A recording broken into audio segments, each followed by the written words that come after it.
Hi friends, welcome to Megala Designer. இந்த வீடியோல பாத்தீங்கன்னா 38 பிரஸ்ட் சைஸ்க்கு வந்து எப்படி ஸ்லீவ் கட் பண்ணலாம்ங்கறத இந்த வீடியோல பாத்தறலாம். இது வந்து பிகினர்ஸ்க்கு வந்து ரொம்பவே யூஸ்ஃபுல்லா இருக்கும்னு நினைக்கிறேன். நம்மளுடைய சப்ஸ்கிரைபர் வந்து 38 சைஸ் ஸ்லீவ் வந்து கட்டிங் போடுங்கன்னு கேட்டிருந்தாங்க.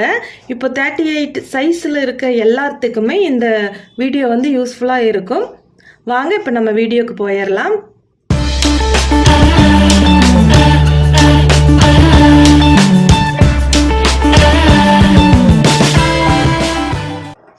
கிளாத்தை வந்து ஃபஸ்ட்டு நம்ம வந்து நாலாக ஃபோல்டு பண்ணிக்கலாம். நாலாக மடித்ததுக்கு பிறகு பார்த்தீங்க அப்படின்னா க்ளோஸாக இருக்கிற இடம் வந்து மேல் பக்கமாகவும் ஓப்பனாக இருக்கிற பக்கம் வந்து அடிப்பக்கத்தில் இருக்கிற மாதிரி நம்ம வந்து கிளாத்தை வச்சுக்கலாம் ஃபஸ்ட்டு. இப்போ வச்சதுக்கு பிறகு பார்த்தீங்கன்னா நீங்கள் வந்து சாதா கிளாத் எடுத்திருக்கீங்க அப்படின்னா 1 இன்ச்சு எம்மிங்காக நம்ம வந்து மார்க் பண்ணலாம். இதுவே லைனிங் கிளாத் எடுத்திருக்கீங்க அப்படின்னா நமக்கு வந்து 1/2 இன்ச் போதும் ஸ்டிச்சிங்க்கு மட்டும். இப்போ வந்து 1 இன்ச்சுக்கு எம்மிங்காக மார்க் பண்ணியிருக்கேன். இப்போ இந்த 1 இன்ச்சு வந்து ஸ்ட்ரைட்டாக ஒரு கோடு போட்டுக்கலாம். பிரஸ்டுடைய சைஸ் வந்து 38 இன்ச் அப்படின்னா நம்ம வந்து கையுடைய ஹைட் வந்து பார்த்திங்கன்னா 7 இன்ச்சு. இப்போ இந்த 1 இன்ச் எம்மிங்க்கும் சேர்த்து வந்து நம்ம மார்க் பண்ணணும். இப்போ இந்த 1 இன்ச்சு வந்து கணக்கு பண்ணாமல் இப்போ 7 இன்ச் சரியான அளவில் வந்து ஸ்லீவ் கட் பண்ணோம் அப்படின்னா நம்ம வந்து ஸ்டிச்சிங்க்காக ஒரு 1/4 இன்ச்சு வந்து சேர்த்திக்கணும். அப்போ வந்து 7.25 இன்ச்சுக்கு வந்து கையுடைய உயரத்தை வந்து நான் மார்க் பண்ணுறேன்.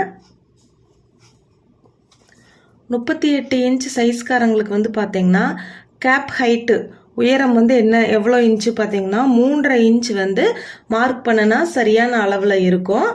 இப்போது 7.25 இன்ச்சுக்கு நம்ம வந்து மார்க் பண்ணினதுக்கு பிறகு பார்த்திங்கன்னா கரெக்டாக 3.5 இன்ச்சுக்கு கேப் ஹைட்டு வந்து நம்ம மார்க் பண்ணுறோம். அதே மாதிரி ஆம்கோலுடைய சுற்றளவு வந்து என்ன அளவு அப்படின்னு பார்த்தீங்கன்னா 15 இன்ச்சில் நம்ம வந்து இப்போ மார்க் பண்ணணும். ஆம்கோலுடைய சுற்றளவு வந்து 15 டிவைட் 2ஆல் நம்ம பண்ணணும்னா 7.5 வருது. ஆம்கோலுடைய சுற்றளவு வந்து 15 இன்ச்சு நம்ம இப்போ வைக்கணும். 15 வந்து 2ஆல் டிவைடு பண்ணணும் அப்படின்னா 7.5 இன்ச் வருது. 7.5 இன்ச் வருது. இதில் வந்து -1 இன்ச் நம்ம பண்ணணும் அப்படின்னா 6.5 இன்ச் வரும். இந்த 6.5 இன்ச் தான் கேப் ஹைட் நம்ம மார்க் பண்ணோம் இல்லைங்களா, அந்த கேப் ஹைட்டுக்கு நேராக கரெக்டாக பார்த்தீங்கன்னா 6.5 இன்ச்சுக்கு நம்ம வந்து மார்க் பண்ணணும். இந்த மாதிரி டேப்பை வச்சுட்டு 6.5 இன்ச்சுக்கு ஒரு புள்ளி மார்க் பண்ணியாச்சு. அடுத்ததாக பார்த்தீங்கன்னா எக்ஸ்ட்ரா உள் ஸ்டிச்சுக்காக ஒரு 1.5 இன்ச்சுக்கு மார்க் பண்ணிக்கலாம். இப்போ சரியான அளவில் வந்து ஒரு கோடு போட்டுக்கலாம். அதாவது 6.5 இன்ச்சுக்கு ஒரு கோடு போட்டுக்கலாம். இப்போ கேப் லைன் ஹைட்டுக்கு வந்து நம்ம 6.5 இன்ச்சில் இந்த லைனை வந்து நம்ம மார்க் பண்ணியிருக்கோம். அடுத்ததாக பார்த்தீங்கன்னா கையுடைய ரவுண்டு, அதாவது கையுடைய சுற்றளவு வந்து நம்ம இப்போ மார்க் பண்ணணும். இப்போ 38 இன்ச் சைஸ் அளவுக்காரங்களுக்கு வந்து பார்த்தீங்க அப்படின்னா சுற்றளவு வந்து எவ்வளோ இருக்குன்னு பார்த்தீங்கன்னா 11 இன்ச் இருக்கலாம். இதில் வந்து 1/4 இன்ச் 1/2 இன்ச் வந்து எக்ஸ்ட்ராவும் இருக்கலாம், கம்மியாகவும் இருக்கலாம். அது வந்து உங்களுக்கு என்ன அளவு வருதோ அதை நீங்கள் மெஷர்மெண்ட் பண்ணிக்கிங்க. நான் வந்து பொதுவான அளவு வந்து பிரஸ்ட் சைஸ் 38 அப்படின்னா அதுக்கு வந்து சுற்றளவு வந்து கரெக்டாக பார்த்தீங்கன்னா 11 இன்ச்சு தான் இருக்கிறதுக்கு வாய்ப்பு இருக்கும்.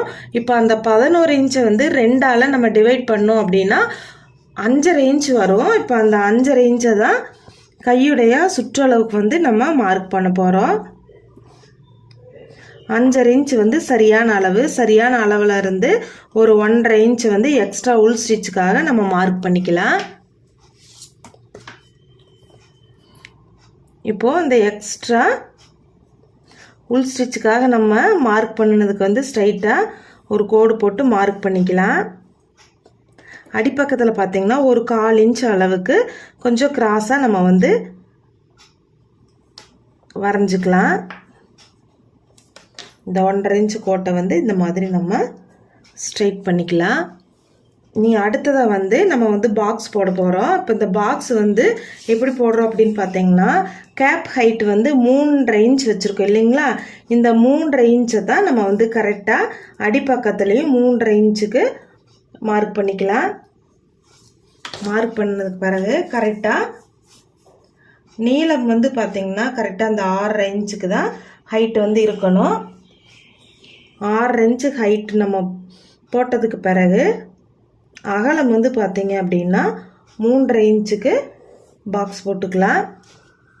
இப்போ இந்த பாக்ஸ் போட்டதுக்கு பிறகு கரெக்டாக பார்த்திங்கன்னா இந்த 3.5 இன்ச்சில் பாதி அளவுக்கு ஒரு மார்க் பண்ணிக்கலாம். அதே மாதிரி மேல் பக்கத்துலேயும் 3.5 இன்ச்சில் பாதியாக நம்ம வந்து மார்க் பண்ணிக்கலாம். அடுத்ததாக பார்த்திங்கன்னா இந்த 6.5 இன்ச்சில் பாதியாக மார்க் பண்ணிக்கலாம். இப்போது ஃபுல்லாக நம்ம வந்து கட்டத்தை போடணுங்கிற அவசியம் கிடையாது. இப்போ பாருங்கள், கரெக்டாக ஸ்ட்ரைட்டாக ஒரு கோடு போடுறோமா? போட்டதுக்கு பிறகு இந்த 6.5 இன்ச்சில் பாதியாக ஒரு கோடு போட்டுக்கலாம். இப்போ வந்து ஆம்கோலுடைய சுற்றளவோட மையப்புள்ளி வந்து இந்த இடம் தான். இந்த இடம் தான் நமக்கு வந்து மெயினாக வேணும். இப்போ இந்த இடத்த நம்ம கண்டுபிடிச்சதுக்கு பிறகு பார்த்தீங்க அப்படின்னா நம்ம வந்து ஆம்கோல் ஸ்கேல் எடுத்துக்கலாம். எடுத்துட்டு கரெக்டாக அந்த மையப்புள்ளியிலிருந்து கரெக்டாக ஷோல்டருடைய இடம் வரைக்கும் பார்த்திங்கன்னா இந்த மாதிரி வச்சுக்கலாம். வச்சுட்டு ஃபஸ்ட்டு ஒரு ரவுண்டை இப்படி கொடுத்துடலாம். அடுத்ததாக பார்த்திங்கன்னா அப்படியே நம்ம ஆம்கோல் ஸ்கேலை வந்து திருப்பி கரெக்டாக இந்த 1.5 இன்ச்சுக்கு உள்பக்கமாகவே ஆம்கோல் ஸ்கேல் வர்ற மாதிரி வச்சுட்டு அடுத்த வளைவு நம்ம கொடுத்துடலாம். இப்போ வந்து ஆம்கோலுடைய சுற்றளவு வந்து எவ்வளோ இன்ச் அப்படின்னு பார்த்தீங்க அப்படின்னா 15 இன்ச் நமக்கு வந்து வந்திருந்தது. இப்போ 15ல் 2ஆல் டிவைட் பண்ணோம்னா 7.5 இன்ச் வந்தது இல்லைங்களா? இந்த மாதிரி ஷோல்டர் இடத்துலேருந்து டேப்பை வச்சுட்டு கரெக்டாக வளைவு வந்து நம்ம இப்படி கொடுத்தோம் அப்படின்னா இப்போ பார்த்தீங்கன்னா கரெக்டாக ஆம்கோலுடைய சுற்றளவு வந்து 7.5 இன்ச்சில் இருக்குது. அப்போ வந்து ஆம்கோலுடைய சுற்றளவு வந்து சரியான அளவில் நம்ம மெஷர்மெண்ட் பண்ணியிருக்கோம். அடுத்ததாக பார்த்தீங்க அப்படின்னா ஆம்கோலுடைய வளைவு கொடுத்ததுக்கு பிறகு பார்த்தீங்கன்னா இப்போ 38 இன்ச் சைஸ் அப்படிங்கிறதுனால நம்ம வந்து ஆம்கோலுடைய வளைவு வந்து கரெக்டாக இந்த பாயிண்ட் இடத்துல இருந்து பார்த்தீங்கன்னா ஒரு 3/4 இன்ச்சுக்கு நம்ம வந்து மார்க் பண்ணணும். இப்போ இந்த 3/4 இன்ச்சுக்கு மார்க் பண்ணினதுக்கு பிறகு பார்த்தீங்கன்னா இந்த மாதிரி ஆம்கோல் ஸ்கேலை வந்து நம்ம இங்கே எந்த இடத்துல நம்ம மார்க் பண்ணுமோ அதே இடத்துல டச் ஆகிற மாதிரி ஆம்கோல் ஸ்கேலை வச்சுக்கலாம். வச்சுட்டு ஒரு கோடு போட்டதுக்கு பிறகு அப்படியே ஆம்கோல் ஸ்கேலை திருப்பி வச்சுட்டு கரெக்டாக பார்த்தீங்கன்னா இந்த எக்ஸ்ட்ரா புள்ளிக்கு சரியான அளவில் வந்து நம்ம 6 இன்ச் மார்க் பண்ணோம் இல்லைங்களா? அந்த இடத்துல டச் ஆகிற மாதிரி ஆம்கோல் ஸ்கேலை வச்சுட்டு இப்போ வளைவு கொடுத்துடலாம். இப்போ உங்களுக்கு டவுட் இருக்குது, நம்ம வந்து கரெக்டாக தான் ஆம்கோல் வளைவு வந்து வரைஞ்சிருக்கோமா அப்படின்னா நீங்கள் திரும்ப கூட இந்த செகண்ட் லைன் போட்டதுக்கப்புறம் கூட கரெக்டாக நமக்கு வந்து 7.5 இன்ச் நமக்கு வந்து சுற்றளவு இருக்கா அப்படிங்கிறத செக் பண்ணிக்கலாம். இப்போ பாருங்கள், டேப் இந்த மாதிரி ஷோல்டர் பக்கத்துலேருந்து வச்சுட்டு கரெக்டாக இப்படி நம்ம மார்க் பண்ணோம் அப்படின்னா கரெக்டாக நமக்கு வந்து 7.5 இன்ச்சுக்கு இந்த புள்ளி வந்து நமக்கு அமையும். அப்போ வந்து நம்ம சரியான அளவில் கையுடைய சுற்றளவை வந்து நம்ம வரைஞ்சிருக்கோம் அப்படின்ட்டு பார்த்துக்கலாம். இப்போ ஃபுல்லாக நம்மளுடைய மார்க்கிங் முடிஞ்சது. இதுக்கு பிறகு வந்து நம்ம கட் பண்ண ஆரம்பிச்சிடலாம். இந்த மாதிரி எக்ஸ்ட்ரா நம்ம 1.5 இன்ச் விட்டுருக்கோம் இல்லைங்களா? அந்த இடத்துலேருந்து கட்டிங் ஆரம்பிக்கணும். ஆரம்பிச்சுட்டு இந்த வளைவு ஓரத்துலேயே வந்து நம்ம கட் பண்ணிக்கலாம். இந்த மாதிரி நம்ம இப்போ கட் பண்ணினதுக்கு பிறகு பார்த்தீங்கன்னா ஒத்தையாக பிரிக்கிறதுக்கு முன்னதாக சென்டரில் அடையாளப்படுத்துறதுக்காக ஒரு மார்க்கிங் பண்ணிக்கலாம். அடுத்ததாக இந்த மாதிரி ஒத்தையாக பிரித்து வச்சுட்டு முன்பக்கத்துக்கு வர இடத்த பார்த்திங்கன்னா இந்த மாதிரி நம்ம வளைவு கொடுத்து கட் பண்ணிக்கலாம்.